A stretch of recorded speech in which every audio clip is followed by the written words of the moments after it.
ایک موقع پر مولا علی علیہ السلام کے صحابی نے عرض کی، کون سا بادشاہ سب سے زیادہ غالب اور طاقتور ہے؟ آپ علیہ السلام نے فرمایا موت۔ پھر پوچھا سب سے بری ذلت کیا ہے؟ آپ علیہ السلام نے فرمایا دنیا کی حرص۔ پوچھا کون سا عمل سب سے زیادہ کامیاب ہے؟ آپ نے فرمایا خدا کی خزانہ رحمت سے طلب کرنا۔ پوچھا سب سے بڑا ساتھی کون؟ آپ نے فرمایا جو خدا کے نافرمانی کو تمہارے نگاہوں میں سجا کر پیش کرے۔ پوچھا سب سے زیادہ بد قسمت کون ہے؟ آپ نے فرمایا جو اپنے دین کو کسی اور کے دنیا سنوارنے کے لیے بیچ دے۔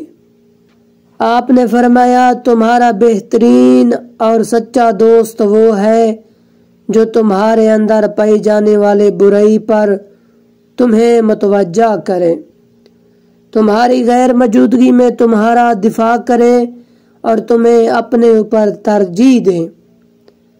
آپ نے فرمایا جس شخص کی ہم نشینی تمہیں تمہارے نفس سے مقابلہ میں مدد نہ کرے وہ تمہارے لیے وبال ہے اگر تم سمجھ لو۔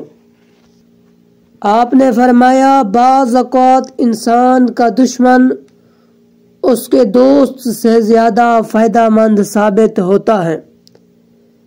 وہ اس طرح کے دشمن اس کے عیب اور نقائص کی نشاندہی کرتا ہے جس کے بنا پر وہ اپنی اصلاح کر لیتا ہے۔ آپ نے فرمایا برداشت کرنا دوستی کی زینت ہے۔ آپ نے فرمایا اپنے دوست کی لغزش کو برداشت کرو۔ آپ نے فرمایا دشمن کے حملہ آور ہونے کے وقت کے لیے جو دوست کے لغزش کو برداشت نہیں کرتا وہ تنہائی کی موت مرتا ہے۔